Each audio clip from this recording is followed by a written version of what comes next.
الله وبركاته. والصلاة والسلام على من لا نبي بعده. أما بعد فأعوذ بالله من الشيطان الرجيم. بسم الله الرحمن الرحيم. قل يا عبادي الذين آمنوا اتقوا ربكم للذين أحسنوا في هذه الدنيا حسنة وأرض الله واسعة إنما يوفى الصابرون أجرهم بغير حساب. قل إني أمرت أن أعبد الله مخلصا له الدين وأمرت لأن أكون أول المسلمين. قل إني أخاف إن عصيت ربي عذاب يوم عظيم. قل الله أعبد مخلصا له ديني فاعبدوا ما شئتم من دونه. قل إن الخاسرين الذين خسروا أنفسهم وأهليهم يوم القيامة ألا ذلك هو الخسران المبين إلى آخر الآية. صدق الله العلي العظيم وصدق رسوله النبي الكريم ونحن على ذلك من الشاهدين والشاكرين. اللهم ألهمنا رشدنا وأعذنا من شرور أنفسنا. اللهم وفقنا لما تحب وترضى من القول والفعل والنية. رب اشرح لي صدري ويسر لي أمري واحلل عقدة من لساني يفقهوا قولي. آمين يا رب العالمين. محترم حضرات، معزز سامعین، محترم خواتین، میری ماں اور بہنوں، ملی بھائیوں، پیارے بچوں، آج کی گفتگو کا عنوان ہے سورہ زمر 23واں پارہ آیت نمبر 10 سے لے کر 21 تک آج کی گفتگو کا عنوان ہے۔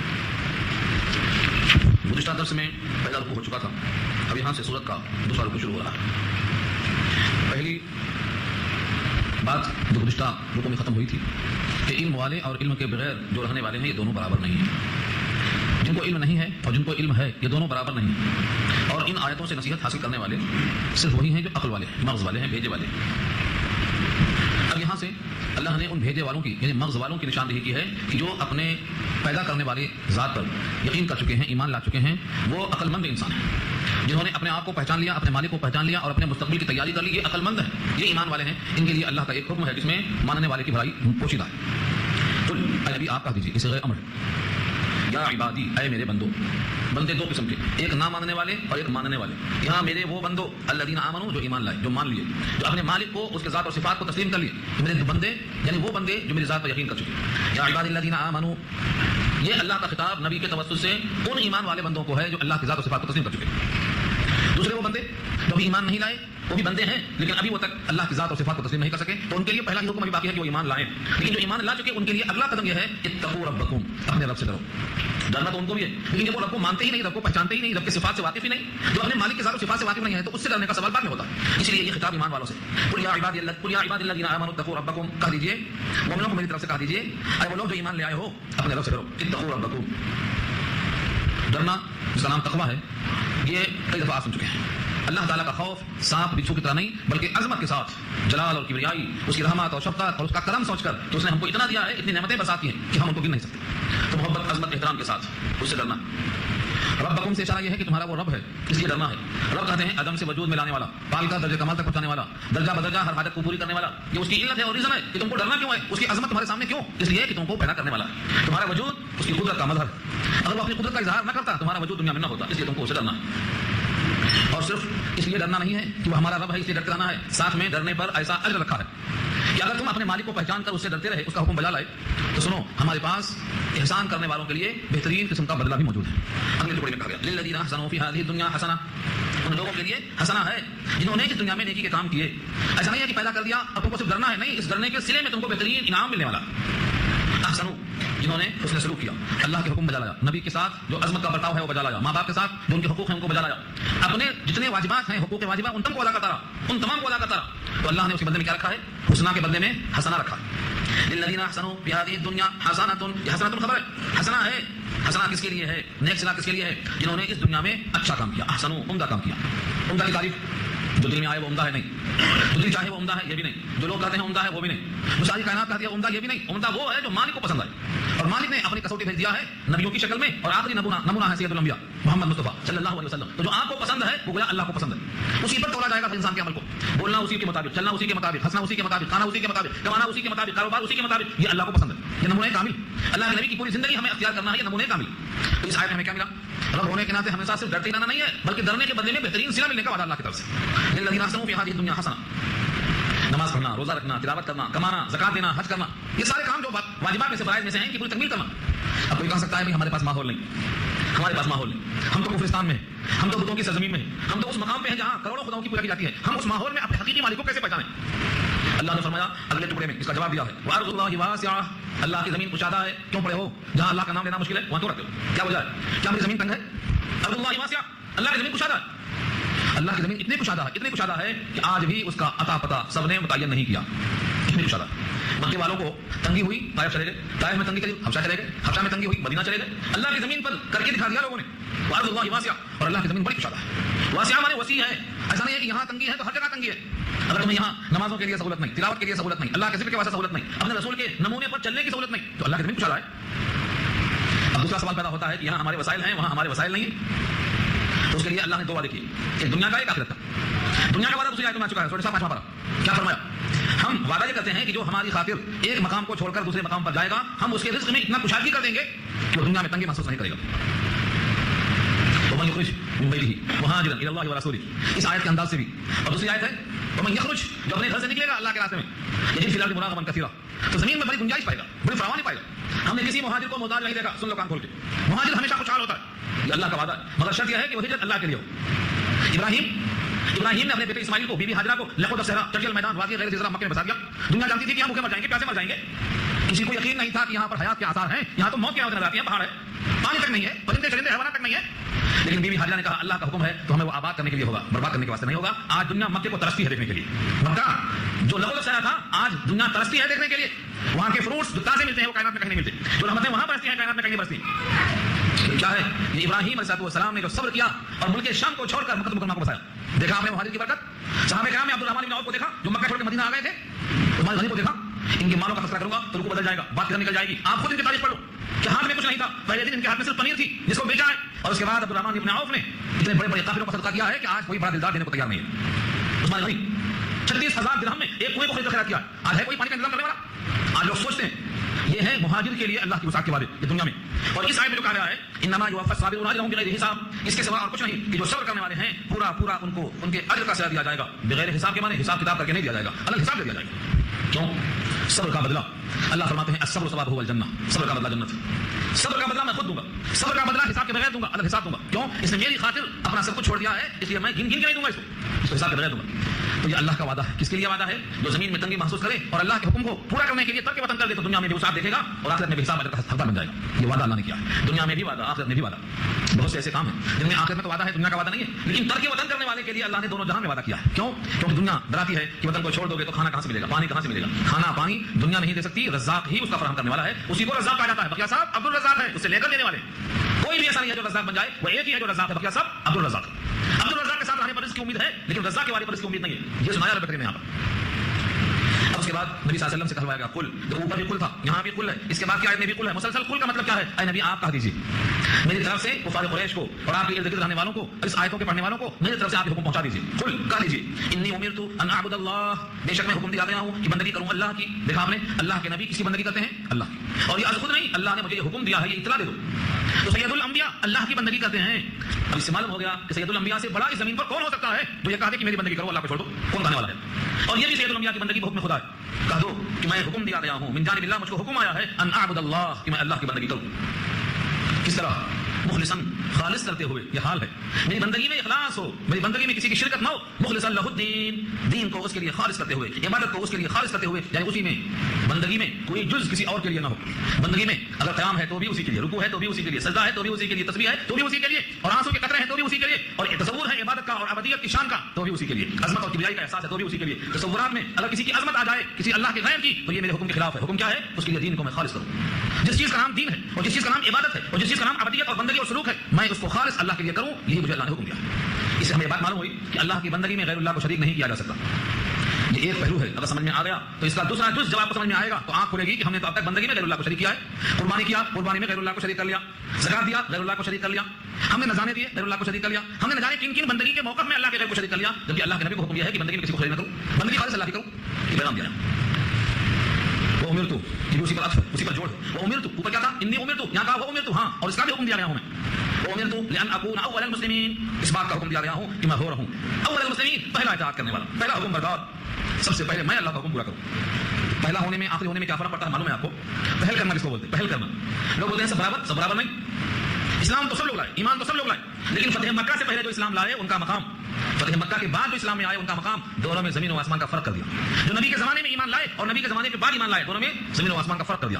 جو غزوہ بدر سے پہلے ایمان لائے اور غزوہ بدر کے بعد لائے، دونوں میں زمین و آسمان کا فرق ہو گیا۔ جو جو لوگ صلح حدیبیہ اور بیعت رضوان سے پہلے ایمان لائے اور جو اس کے بعد ایمان لائے، یہ فرق مراتب رکھا اللہ نے. تو پہل کرنا کسی نیک کام میں یہ برابر نہیں ہے، فوقیت کا مقام ہے، فوقیت کا. اب آپ کو یاد ہوگا ترتیب یاد سنا دوں آپ کو میں، ترتیب ترتیب انشاءاللہ سورہ فتح میں آئے گی، خلاصہ وہی کروں گا لیکن اشارہ کر دیتا ہوں میں. سب سے پہلے قرآن پر ایمان کون لائے؟ رسول اللہ خود لائے. سورہ بقرہ کیا پڑھا ہوگا آپ نے؟ آمن الرسول، یہ رکو یاد ہے؟ آمن الرسول بما انزل الیہ من ربہ والمؤمنون. جو رسول پر نازل کیا گیا اس پر ایمان پہلے کون لائے؟ رسول ایمان لائے. رسول سے یہاں کون مراد ہے؟ سید الانبیاء. سب سے پہلے آپ کو ایمان لائے. والمؤمنون یہ صحابہ ہیں، پھر صحابہ ایمان لائے. تو سب سے پہلے اسلام لانے والے کون ہیں؟ اللہ کے رسول ہیں، آپ کو یہ حکم دیا گیا. اس کے بعد جتنے لوگ اسلام میں داخل ہوئے ان کی ترتیب یہ. ابو بکر صدیق کا مقام سب سے اونچا ہے. کیوں؟ کئی وجوہات سے. اس میں ایک وجہ یہ بھی ہے کہ وہ مردوں میں سب سے پہلے رسول اللہ پر ایمان لائے، سب سے پہلے ایمان لائے، اس لیے ان کا مقام سب سے اونچا ہے. اور وہ 10 صحابہ جن کو عشر مبشرہ کہا گیا ہے، یہ بھی ایمان لانے میں بہت پہل کرنے والے تھے. پھر وہ 313 جو بدر میں تھے، ان کا مقام سب سے اونچا ہے. ایک صحابی سے والا ہے لیکن بدری صحابی سے کھلم کھلا اعلان کر دیا، جو چاہے کرو، تمہاری مقصد میں نے کر دیا. یہ معلوم معاشیتوں کا دفعہ پہ حکم کر دیا بدری صحابی. اس کے بعد جو صلح حدیبیہ میں تھے، بیعت رضوان میں تھے، جس کا ذکر سورہ فتح میں انشاءاللہ آئے گا، ان سے اللہ نے راضی ہونے کا اعلان کر دیا، ان کا مقام. فتح مکہ میں جو ایمان لے آئے ان کے بعد ان کا درجہ. یہ ترتیب طبعی کے ساتھ رکھا اللہ نے. تو کسی بھی کام میں پہل کرنا فوقیت کا درجہ ہے، اور کسی کام میں پیچھے پیچھے آنا ان کا مقام اتنا نہیں ہو سکتا جتنا پہل کرنے والوں کا مقام. دو وجہوں سے، ایک تو پہل کر دیا اور دوسرے ہم کو دیکھ کر جتنے لوگ اسلام میں آئیں گے ان کے اسلام میں آنے کا ہم سبب بنیں گے، اس لیے بھی ہم کو ان کے اسلام میں آنے کا سبب ملے گا. اس لیے اللہ تعالیٰ نے نبی صلی اللہ علیہ وسلم کو یہ حکم دیا کہ یہ بھی کہہ دو کہ میں حکم دیا گیا ہوں کہ میں سب سے پہلا مسلمان ہوں، سب مسلمانوں میں سب سے پہل کرنے والا ہوں، اول ہوں. تو کسی بھی نیک کام میں آگے بڑھنا، پہلے اٹھ جانا، نیک کام میں سبقت کرنا، یہ اللہ کا مطلوب ہے. یہاں اشارہ اسی کی طرف اسلام بلا لیا. اور یہ بھی کہہ دیجیے انی اخاف ان عصیت ربی عذاب یوم عظیم، میں ڈرتا ہوں بڑے دن کے عذاب سے اگر میں نے نافرمانی کی اپنے رب کی. ایسا مجھ سے امید نہیں ہے کہ میں نافرمانی کروں، لیکن بفرض محال، سپوز ایسا ہو نہیں سکتا، لیکن اگر ہو گیا تو مجھے ڈر ہے بڑے دن کے عذاب کا. یہ بھی لوگوں سے اعلان کر دو، دل پر ہاتھ رکھ کے سوچو. آپ کہہ دیجیے اگر بفرض محال میں اپنے رب کا کہنا نہ مانوں تو میں ایک بڑے دن کے عذاب کا اندیشہ رکھتا ہوں. کیا مطلب ہوا اس جملے کا؟ یعنی اللہ نے معصوم بنایا ہے، ہم سے یہ توقع نہیں ہے کہ ہم نافرمانی کریں، لیکن بفرض محال اگر میں نافرمانی کروں تو مجھ کو بھی بڑے دن کے عذاب کا اندیشہ ہے. تو امت کو سبق ہے کہ اگر کوئی رب کی نافرمانی کرتا ہے تو رب کے عذاب سے اس کو معمول ہونے کا کوئی موقع نہیں. یہ ہے سبق اس کے اندر. اللہ تعالیٰ بے نیاز، ان کی بے نیازی کا یہ عالم ہے کہ جو ان کی نافرمانی کرے گا اس پر عذاب دینے میں اللہ کو قدرت حاصل ہے، اور وہ جس کو چاہے وہ عذاب دینے پر قادر ہے. اسی لیے کہہ دو کہ مجھے اندیشہ ہے، مجھے خطرہ ہے، مجھے خوف ہے کہ اگر میں نافرمانی کر دوں اپنے رب کی تو بڑے دن کے عذاب کا مجھے خوف ہے. اولاً تو ایسا کسی نبی سے نہیں ہوا، ہر نبی معصوم ہے، اور سید الانبیاء ان سب میں حبیب اور محبوب ہیں. لیکن بطور سپوز کے، بطور فرض محال کے ایک چیز کو پیش کیا ہے، اگر مجھ سے بھی نافرمانی ہو جائے تو یہ اس کا انجام ہونے والا ہے، مجھے اس کا خدشہ ہے، مجھے اس کا اندیشہ. اس لیے امت کو چاہیے کہ رب کی نافرمانی کرتے ہوئے اس بات کو ملحوظ رکھے. لکھا گیا پھر بلایا قل اللہ اعبد مخلصا له دینی. پھر اعلان آیا. اب تک کتنے قل آئے؟ 1 2 3 4 دفعہ قل آئے، اور ہر قل میں آرڈر ہے اللہ کا نبی کو کہ آپ ایسا میری طرف سے کہیے، آپ ایسا میری طرف سے لوگوں کو اطلاع کر دیجیے.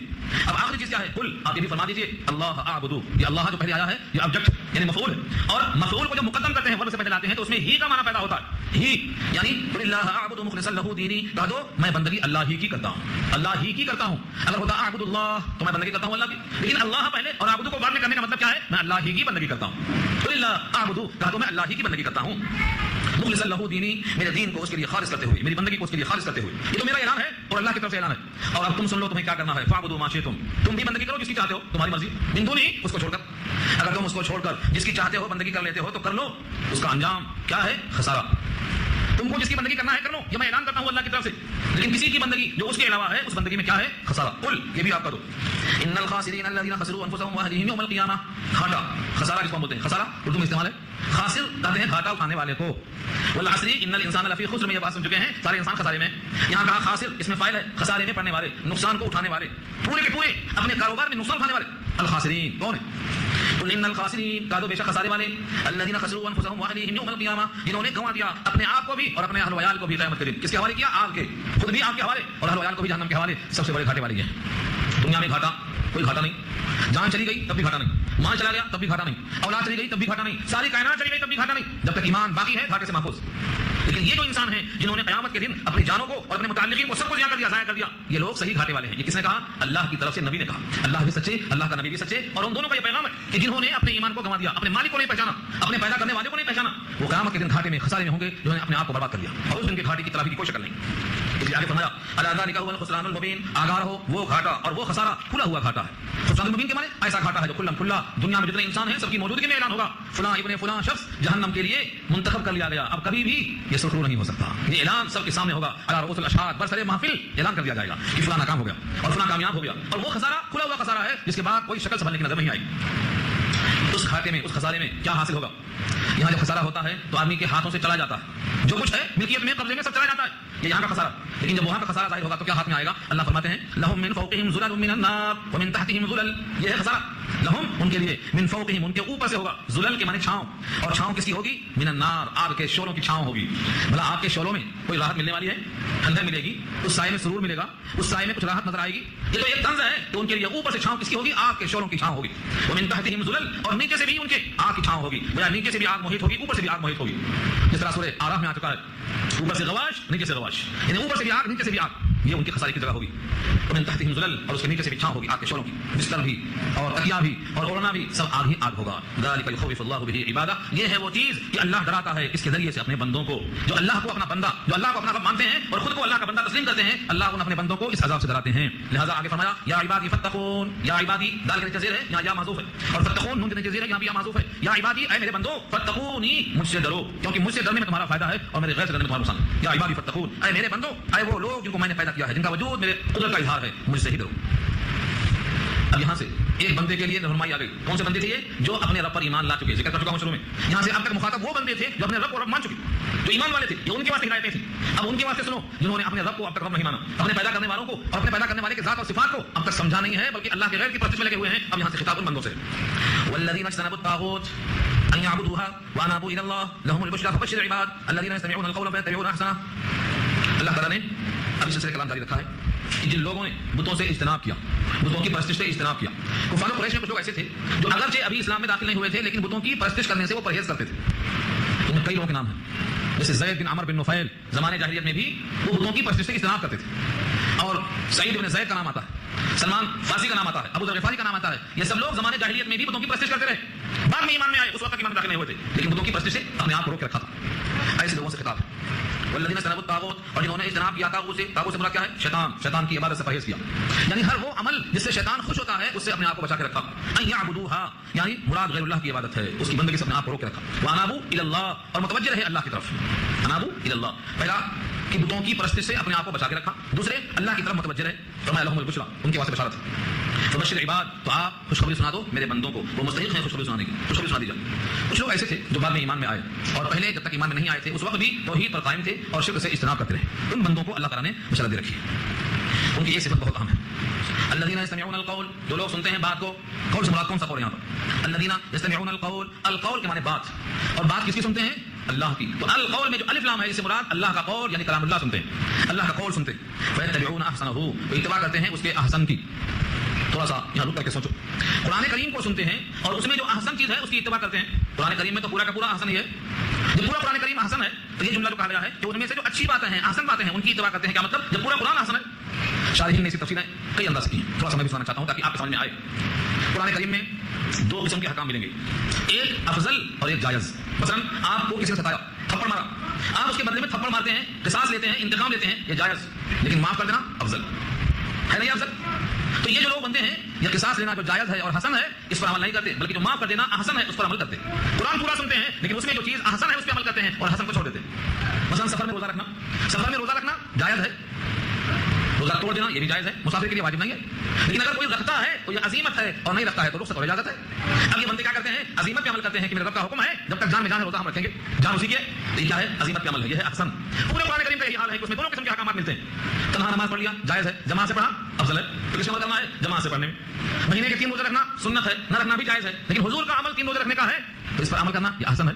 تو یہاں ان بندوں کا حال ہے جو تمام کاموں میں، تمام معاملات میں یہ دیکھتے ہیں کہ عمدہ کیا ہے، احسن کیا ہے، سپر کیا ہے، اس چیز پر عمل کرتے ہیں اور جو چیز غیر احسن ہے اس کو چھوڑ دیتے ہیں. یہ ہے اللہ کی طرف سے ان کے خوشخبری کے. توحید اور شرک، تو توحید کو لیا، شرک کو چھوڑ دیا. ایسے ہی جن جن جگہوں میں انہوں نے اشارہ دیکھا کہ اللہ کو یہ زیادہ پسند ہے اس کو قبول کر لیا، اور جس میں پسندیدگی تو ہے لیکن کمتر درجے میں اس کو چھوڑ دیا. میں نے چند نمونے پیش کیے ہیں، اس قسم کی مثالیں آپ کو بہت ملیں گی اور بھی کئی انداز سے اس کی وضاحتیں کی گئی.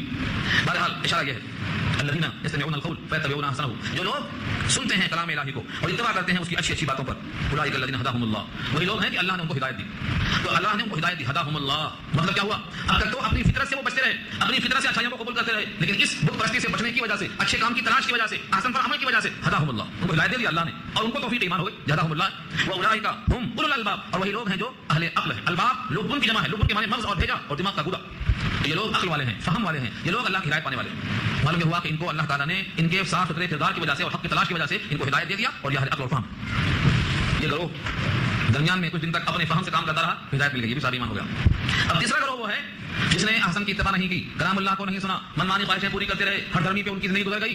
یہ دوسرا گروہ کیسا ہوگا؟ اللہ فرماتے ہیں افمن حق علیہ کلمۃ العذاب، کیا بھلا وہ شخص کہ جس کے اوپر عذاب کا کلمہ ازلی تقدیر کا متحقق ہو گیا، یعنی یہ عذاب کا حقدار بن گیا، اس نے اپنے عقل کا استعمال نہیں کیا، اپنے مالک کو نہیں پہچانا، اس کی جو ہدایتیں تھیں اس تک نہیں پہنچائی گئی، یہ ہمیشہ غافل رہا، اس کے اوپر اللہ کا وہ لکھا ہوا ازلی کلام صادق آ گیا۔ وہ کون سا کلام ہے؟ پیچھے آپ سن چکے ہیں، وَلَقَدْ ذَرَأْنَا لِجَهَنَّمَ كَثِيرًا مِنَ الْجِنِّ وَالْإِنسِ، ہم نے بہت سی مخلوق کو جن اور انس میں سے پیدا کیا ہے جہنم کے لیے، اور وہ جہنم ہی میں جائیں گے، ان تمام پر یہ کلمہ حق ثابت ہو چکا ہے، یعنی ازلی تقدیر متحقق ہو چکی ہے، اب یہ جہنم سے نہیں بچ سکتے، کیونکہ ان کی تقدیر میں جو بات لکھی جا چکی تھی یہ اسی کے مستحق بن چکی ہے۔ افانتا تنقذ من فی النار، کیا بات ہے، افانتا خطاب ہے سید الانبیاء کو، افانتا تو کیا آپ تنقذ بچا نکالیں گے من فی النار، ان کو جو آگ میں ہیں، یعنی جن کی تقدیر میں ازلی بات متحقق ہو گئی کہ وہ عذاب کے لائق بن کر عذاب میں چلے گئے، کیا آپ ان کو جہنم کی آگ سے بچا کے نکال سکیں گے؟ اس کا اشارہ یہ ہے کہ اللہ اگر توفیق نہ دے تو آپ کسی کو جہنم سے نہیں بچا سکتے۔ اس پر میں نے مثال دی تھی آپ کو، پتہ نہیں یاد ہے کہ بھول گئے، آپ کے حقیقی چچا ابو طالب، انتقال کا وقت ہے، نبی صلی اللہ علیہ وسلم ان کے ساتھ رہے، ان کی شفقتوں سے فائدہ اٹھایا، وہ 3 سال تک آپ کے ساتھ ایک گھاٹی میں قید رہے، 3 سال تک پتے کھائے، کھانا نصیب نہیں ہوا شام ابی طالب کی گھاٹیوں میں۔ وہ چچا ابو طالب جو آپ کو ساتھ لیا پھرتے تھے، جب وفات کا وقت آیا تو سرحانے آپ بیٹھ گئے اور کہنے لگے چچا یہ کلمہ پڑھ لو، یہ کلمہ ایمان ہے، اس سے جنت کے دروازے کھلتے ہیں، میں اللہ سے مچل جاؤں گا آپ کی سفارش کے لیے، آپ یہ کلمہ پڑھو۔ لیکن قریب میں ابو جہل ہے اور کفار قریش ہیں، وہ کہتے ہیں اگر تم نے مرنے کے وقت دین چھوڑ دیا، آبائی دین چھوڑ دیا، میں دین قبول کیا، تو لوگ کہیں گے موت سے ڈر گئے ابو طالب، تمہارے لیے باعث شرم ہوگا، تمہاری قوم کو اور تمہارے خاندان کو لوگ آگ جلائیں گے کہ اس کا دادا مرتے وقت ڈر گیا اور اپنا دین چھوڑ گیا، آگ جلائیں گے۔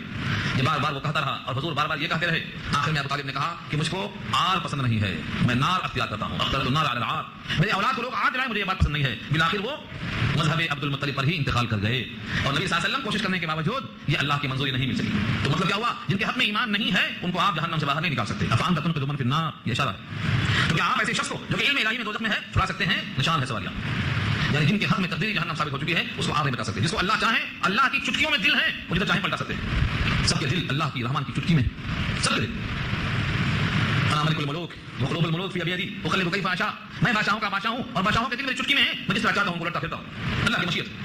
بعض لوگوں نے ایک ہی لمحے میں ایمان قبول کر لیا، اور بعض لوگوں پر محنتیں ہوئی مگر ایمان کی توفیق نہیں ملی، چلے گئے، بعض منافق ہو کے آ گئے۔ یہ اللہ کی شان ہے، اس لیے آگے اللہ فرماتے ہیں لیکن عربی میں اور لیکن اردو میں دونوں ایک ہی معنی میں آتا ہے۔ لیکن الذین اتقوا ربهم لهم غرف من فوقها غرف مبنیہ، لیکن وہ لوگ جو متقی ہیں، جو اپنے رب سے ڈرتے ہیں، اپنے رب سے جو ڈرتے ہیں، لهم ان کے لیے ہیں غرف من فوقها، اوپر سے بھی بالا خانے، ان کے لیے جنت کے بالا خانے، اوپر کیا تھا؟ اوپر سے آگ کی چھاؤں تھی، اور یہاں کیا فرمایا؟ اوپر سے بالا خانے ہیں ان کے لیے۔ غرف کے معنی آتے ہیں بالا خانے، جنت کے بالا خانے ہیں، غرف مبنیہ جن کے اوپر اور بالا خانے ہیں، فوقها غرف مبنیہ کے معنی بنائے ہوئے تیار غرفے، یا کئی منزلیں ہیں، جنت کی 6666 منزلیں ہیں، جتنا 6666 آیتیں ہیں اتنی منزلیں ہیں، یہ ہیں بالا خانے پر بالا خانے اللہ کے طرف، تجری من تحتها الانہار، اور بہتی ہیں اس کے نیچے سے نہریں۔ عربوں میں پانی کی قلت تھی، یہاں اشارہ یہ ہے کہ جب باغات میں نہریں ہوں اور درختوں کے نیچے سے نہروں کی روانی ہو تو اس کی جڑوں میں پانی جب پہنچے گا تو ہریالی تازگی ہوگی، فضا پرکیف ہوگی، اور وہاں کی شادابی دل کو لبھانے والی ہوگی، وہاں بڑا سرور ہوگا، بڑی راحت ہوگی، اور وہاں کے جھونکے ہواؤں کے انسان کو بڑے خوشحال بنا دینے کے واسطے کافی۔ وعد اللہ کا وعدہ، یہ جتنی باتیں کہی گئی یہ اللہ کا وعدہ ہے، اور وعدہ کسے کہتے ہیں؟ وعدہ کے معنی کسی سے عہد کر لینا، اور جب شریف آدمی کسی سے ایگریمنٹ کرتا ہے تو اس کو پورا کرتا ہے، اور اپنے عہد کو پورا نہ کرنا یہ شرافت نہیں ہے، اور اللہ فرماتے ہیں ان اللہ لا یخلف المیعاد، اللہ اپنے وعدے کی خلاف ورزی نہیں کرتا، اور حدیث میں آتا ہے الکریم اذا وعد وفا، کریم اور شریف وہ ہوتا ہے جو وعدے کو پورا کرتا ہے۔ وعدہ قرض ہے، العدۃ دین، وعدہ قرض ہے، اخلاق میں اس کا پورا کرنا واجب ہے۔ قیامت میں اگر کوئی سوال کرے وعدہ پورا نہ کرے تو سوال کیا جائے گا، اوفوا بالعہد ان العہد کان مسئولا، جتنا بھی عہد کرو پورا کرو، سوال کیا جائے گا قیامت میں۔ تو اللہ نے یہ وعدہ کیا ہے، اور بھلا اللہ تعالیٰ سے زیادہ وعدے کو پورا کرنے والا کون ہوگا؟ اس لیے فرمایا لا یخلف اللہ المیعاد، اللہ مخالفت نہیں کرتے اپنے وعدے کی، جو اللہ نے وعدہ کیا ہے وعدہ کی خلاف ورزی اللہ نہیں کرتے، یہ اللہ کی قدرت، اللہ کی شان۔ جب اللہ اپنے وعدے کو پورا کرتے ہیں تو تم نے بھی جو وعدہ کیا ہے لا الہ الا اللہ کا کر، کہ اللہ کے سوا کوئی معبود نہیں، تم بھی اس وعدے کو پورا کرو۔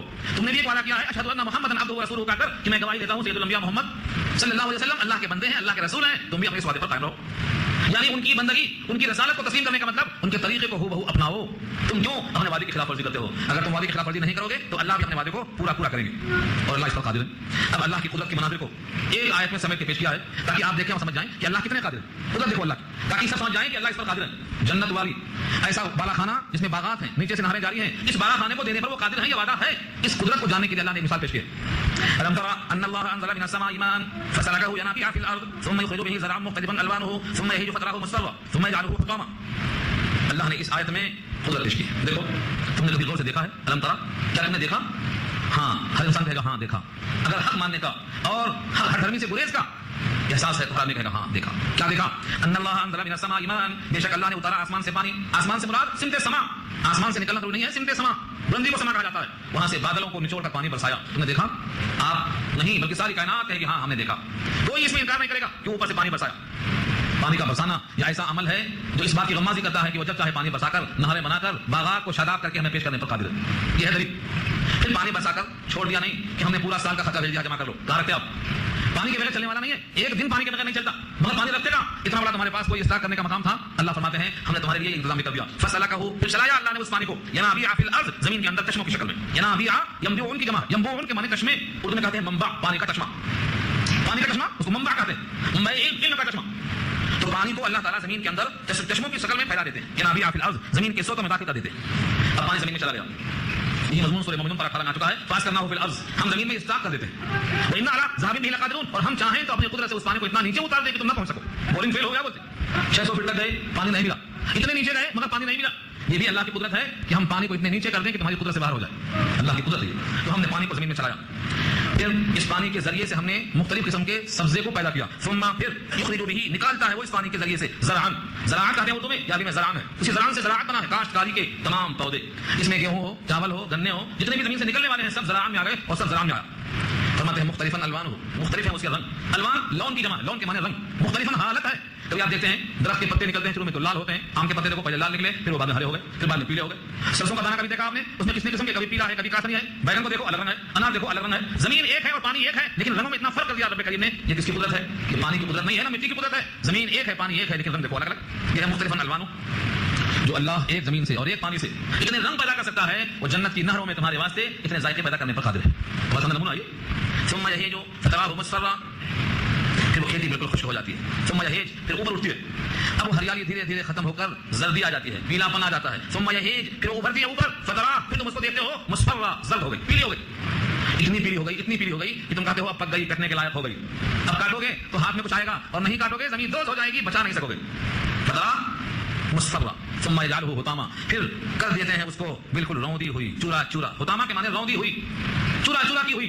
اگر اٹھا کر آپ لائے تو گھر میں چورا چورا ہو گئی، وہیں چھوڑ دیا تو وہاں چورا چورا ہو گئی. اور یہ مت سمجھو کہ یہ صرف زمین سے نکلنے والے گھاس کی اور پودوں کی کیفیت بیان ہو رہی ہے، بلکہ یہ مثال ہے انسان کی بھی. یہی حالت انسان کی بھی ہے. انسان زمین سے نکلا، جیسے پودا زمین سے نکلا. کیسے نکلا؟ انسان کو میں نے بارہ سمجھایا ہے تاکہ انسان سمجھے میرا ماضی کیا ہے، میرا پاسٹ کیا ہے. تم جب زمین کے ذروں میں تھے اس وقت سے تمہیں اللہ جانتے ہیں. وَأَعْلَمُ بِكُمْ إِذْ أَنشَأَكُم مِّنَ الْأَرْضِ وَإِذْ أَنتُمْ أَجِنَّةٌ فِي بُطُونِ أُمَّهَاتِكُمْ فَلَا تُزَكُّوا أَنفُسَكُمْ هُوَ أَعْلَمُ بِمَنِ اتَّقَىٰ. یہ بحث سننے میں ہم کر چکے ہیں. تم جب زمین کے ذروں میں تھے اس وقت بھی تم کو اللہ جانتے ہیں، اور جب ماں کے پیٹ میں بچے کی شکل میں تھے جب بھی تمہیں اللہ جانتے ہیں. تمہارا پاسٹ ٹینس اللہ کے علم میں ایسا آیا. تم زمین کے ذروں میں تھے. ادھر سے آئیں گے تو آپ کو سمجھ میں نہیں آئے گا. واپس چلتے ہیں ہم. اب جہاں آپ موجود ہیں اگر 100 برس کے ہیں یا 60 سال کے ہیں تو آپ کو اتنا معلوم ہے کہ آپ ماں کے پیٹ سے پیدا ہوئے، اور ماں کے پیٹ میں 3 اندھیریوں میں تھے. پیٹ کا اندھیرا، رحم کا اندھیرا اور جھلی کا اندھیرا. اور اس رحم میں آپ داخل کیے گئے ہیں نطفے کی شکل میں، اور نطفہ بنتا ہے خون سے، اور خون بنتا ہے غذاؤں سے، اور غذائیں آپ کھاتے ہیں سب مٹی سے. تو مٹی کے وہ ذرے جس کو آپ نے کھایا ہے، جس سے حقیقت قطرہ بنا ہے، وہ تمہاری اصل ہے. جیسے زمین میں پودا ہوگا، شباب آیا، پیلا ہوا، زمین دوز ہوا، ایسے تم بھی زمین سے پیدا کیے گئے. تم کو بھی بچپن سے شباب آیا، شباب کے بعد جلدی آئی، اب آنکھیں چلی گئی، کان چلا گیا، کمر جھک گئی، منہ میں دانت نہیں، پیٹ میں آنت نہیں. اب سمجھ لے لو کہ پیلا پڑ گیا. آپ نہیں، تب نہیں، جانے والا. کتنا بھی گھی مریضہ کھلا دو جوان ہونے والا نہیں ہے. یہ مثال صرف پودے کی نہیں ہے، یہ مثال زمین سے اگنے والے ہر چرندوں پرند کی ہے، ہر انسان کی ہے، ہر حیوان کی ہے. اس سے کوئی بچنے والا ہے تو وہ ایک ذات ہے. کل شیء ہالک الا وجہ، سب ہلاک ہونے والے ہیں سوائے اس ذات کی. وہ ایک ذات ہے جو سب کو فنا کرنے پر قادر ہے. وہ الاول والآخر والظاہر والباطن، وہ اللہ کی قدرت. اب اللہ فرماتے ہیں ان فی ذلک لذکر، بے شک اس میں نصیحت ہے، نمونہ ہے، سوچنے والوں کے واسطے نمونہ ہے، بڑی عبرت ہے. اس کے لیے لأولی الالباب، وہی الفاظ پھر آئے، لوگوں کی جمع الباب، عقل والے، بھیجے والے، مغز والے، فہم والے، عقل مندوں کے واسطے اس میں نمونہ ہے کہ وہ سوچ سکتے ہیں کہ میرا ماضی کیا ہے، میرا حال کیا ہے اور میرا مستقبل کیا ہے. یہ غور کر سکتے ہیں. انسان اگر صرف اس ایک آیت میں غور کر لے اور پھر اپنے جسم کے تغیر کو دیکھ لے تو پہلے آئینے میں کھڑا ہو کر دیکھ لے کہ دن بدن میرے جسم میں تغیر کیوں آ رہا ہے. میں چاہتا ہوں کہ تغیر نہ آئے. جیسے شباب میں تھا 40 سال کا نوجوان ویسا ہی باقی رہوں، مگر باقی نہیں رہتا. چاہتے ہوئے بھی اپنے شباب کو کوئی روک نہیں سکتا، اپنے نوجوانی کو کوئی روک نہیں سکتا. اس تغیر کو جب روکنے پر ہم قادر نہیں ہیں تو اگلے تغیر کو ہم کیسے روک لیتے ہیں؟ جو اس تغیر پر ہمیں مجبور کر سکتا ہے وہ مرنے کے بعد زندہ کرنے پر بھی قادر ہے. یہی انسان کو سمجھایا گیا. یہی ہے ایمان بعد الموت، یہی ہے مرنے کے بعد اٹھائے جانے کا تذکرہ. اور جس بندے کو مرنے کے بعد زندہ ہونے کا یقین پیدا ہو گیا وہ بندہ اس جہان میں بھی کامیاب ہوگا اور وہاں بھی کامیاب ہوگا. دونوں جہان میں کامیابی اس کے کوئی تو نہیں آئی. اور جو انسان اپنے مالک کو نہیں پہچانے گا، اپنے پیدا کرنے والے سے واقف نہیں ہوگا، وہ مالک میرا کس سے خوش ہوتا ہے اور کس سے ناخوش ہوتا ہے اس کو نہیں جانے گا، وہ اپنے مالک کو خوش نہیں کر سکتا اور مالک کی ناراضگی سے کبھی نہیں بچ سکتا. یہ نصیحت ہے عقل مندوں کے واسطے. الحمدللہ یہاں رکوع پورا ہو گیا. آیت نمبر 21 تک بات مکمل ہو گئی. اللہ تعالیٰ عمل کرنا آسان